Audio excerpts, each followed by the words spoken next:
Okay, guys, so we're going to start our scatter plot section, or some really called line of best fit or trend line. So on the screen, you'll just see a definition of a scatter plot. A scatter plot is a graph of a collection of ordered pairs x, y. Over the next couple slides, I'll really go into something that it happens a lot in scatter plots with trends. Trend is kind of it's like it says, it's scattered. So what we do in mathematics is we try to draw a line of best fit and then write an equation to help us predict future events. Scatter plots, the graph looks like a bunch of dots. The most important thing about scatter plots is I don't want you guys to connect the dots and make it into like a heartbeat graph, or where it's just up and down, up and down, up and down.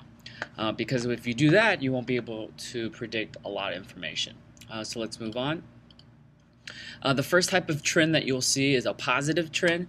A positive trend is when you have the x coordinate and the y coordinate both increasing, then it is a positive trend. This means that both are going up. So for example, if you ever see a graph that looks like this, it just goes, okay, that's pretty hard to connect all the dots, so I don't want to connect the dot. But from the general overall pattern, I can see that it's moving in a positive direction, because as my x is increasing, so are my y values. So that's called a positive trend. A quick way to do this also is using a straight line tool or a ruler, and you just kind of draw a straight line, and you can tell that by my graph, my line, that it's moving in a positive direction. In other words, it has a positive slope. Negative trend. A negative trend is the opposite effect of that. So as one is increasing, the other one is decreasing.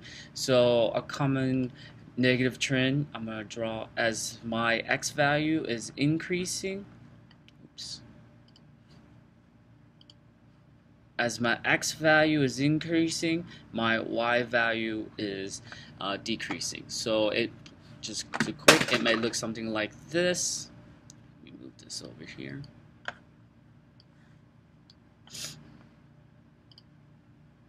So I'll start here and then move in a general negative direction. I can quickly draw a line, and I can tell that that will give me a negative trend or a negative slope. Next, we'll also have something called a no trend. A no trend, if there seems to be no pattern at all, and the points look scattered, then it's no trend. It literally just looks like it's smattered all over the page. So an example of that will look something like this. You can have just a very scattered. If you want to draw a line, it's kind of difficult to draw any type of trend line, because your data is literally moving, scattering all over the place. You can't really tell if there's a positive or negative trend. So that would be then called a no trend. So here's an example of a question that you'll be asked a lot. Does the scatter plot below show a positive trend, a negative trend, or a no trend? Some of us can just see right away that as x value is increasing down here, my y value is decreasing. If you're not really sure, go ahead and use the straight line tool and just draw in the general direction. And in this case, it looks like my y-intercept might be at 80, and I'm moving in a downward way as x is increasing, y is decreasing. So this would definitely be a negative. Don't forget your tells. My title will just be average trend. Age of grade levels. So in this case, if you guys look at your t-table, in class we've talked about it a lot. If you ever get a horizontal t-table, a general rule of thumb is that your x will always be your top row, your grade will always be your y. I've already constructed the first quadrant, because it kind of makes sense. If you're going to deal with age and grade level, you're not going to go into the negatives. So let's just plot this real quick. So at age 7, I will be in grade 2. And this is just a rough graph. It doesn't have to be super exact. Age 9, you'll be in grade 3. Age 8, you'll be in grade 3. Because, you guys can transition, or more importantly, depending on when you were born. Age 12, you'll be in grade 7. Age 13, you will be in grade 7. Age 11, you will be in grade 6. So 1, 2, 3, 4, 5, 6. 1, 2, 3, 4, 5, 6, 7. I missed 10. At age 10, you will be at grade 4. And quickly you can tell that this is going to be a scatter plot and this has a positive trend. So when you have a positive trend and you need to write an equation for this situation, what I would do is just try to connect at least 2 points to find the slope and really 3 points to be safe. So I can kind of tell on this from my graph that I can connect those 2 points, almost 3 points right there.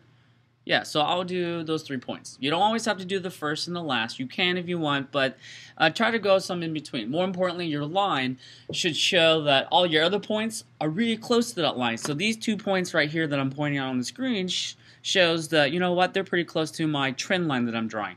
This point is also pretty close. I don't have any points that's really far away, so that's what I really want.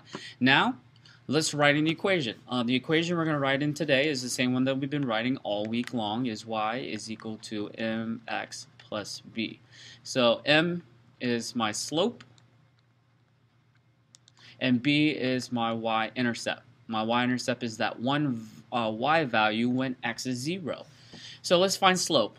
You have to pick, when you do your trend line, you have to pick the points that you actually went through with your line. So I'm going to do this point and this point. So at age 10, grade 4, I'll use that point.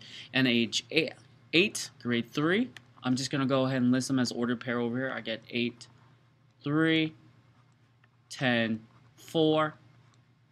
Okay, and then I'm going to practice using the slope formula. Slope formula is going to be m is equal to y2 minus y1 over x2 minus x1. Okay, there are my 2 points. This is x, this is y, this is x2, y2, and then just substitute them in. I get 4 minus 3 and 10 minus 8, which is 4 minus 3 is 1, 8 is 2. So my slope is going to be positive 2. Interpretation of the slope: for every year of increase on average of 1 grade level, you're increasing by 2 age. Okay, so that kind of makes sense because you're in between years. You're born in September, you could be born in the summer. So my slope right now is change in y is 1 over change in x is 2. So I'm going to go ahead and change color. So I have right now y is equal to 1/2 x plus b. Now I need to find my b value. My b value can be found by simple substitution of my x and y that I chose from my line. So I'm going to erase this 2 points. The 2 points I'm going to continue to use is 8,3 and 10,4. So let's go ahead and use 8,3. So what I'm going to do is I am going to use 8,3 because 8,3 lies on my trend line. This is x, this is y. What I'm going to do is substitute this x value into here and this y value into here.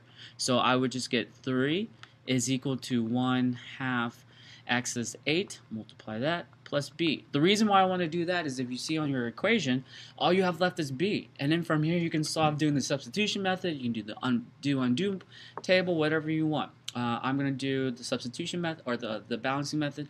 1/2 times 8 is 4, so 4 plus b is equal to 3, because this is my orders of operations right here. 1/2 times 8 is 4. Subtract 4 from both sides, and I get b is equal to -1. So in my equation now, I have my y-intercept, I have my slope, put them together. Y is equal to 1/2 x minus 1. And that's my equation for my scatter plot, more importantly for my trend line. So if I wanted to, I can go back, and you guys understand that the trend line is just a rough estimation on average. Some questions that a lot of students ask is, Ms. Nguyen, how can you have a negative trend or a negative y-intercept for grade? You know, this is a scatter plot, so this is just an average. We want to come up with this equation so then I can put in for x my age and predict any grade level that I want. You can put in, you know, at 16, and then it'll give you the grade level. So let's test that real quick. Let's test our rule. So we get Here I'm going to put in y is equal to 1/2. Let's do the age of 16. The reason why we want to come up with the rule is that it allows us to predict future events. So 1/2 of 16, so I get y is equal to 8 minus 1/2 minus 1, I get y is equal to 7. Now, see, that's where it kind of messes up. You're like, okay, at age 16, if I look on my graph and I follow this trend line, I should be way above 7. But again, this is the law of averages, rule of averages, a scatter plot. It just helps us predict. It's not always true.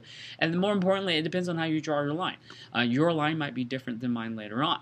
So just remember, you need to draw a line through 2 points, 3 to make it kind of exact, not exact, but an average. Find the slope, find the y-intercept by doing simple algebraic solving, doing, undoing. And then we'll go over more in class. So make sure you guys are whistling in your notebook.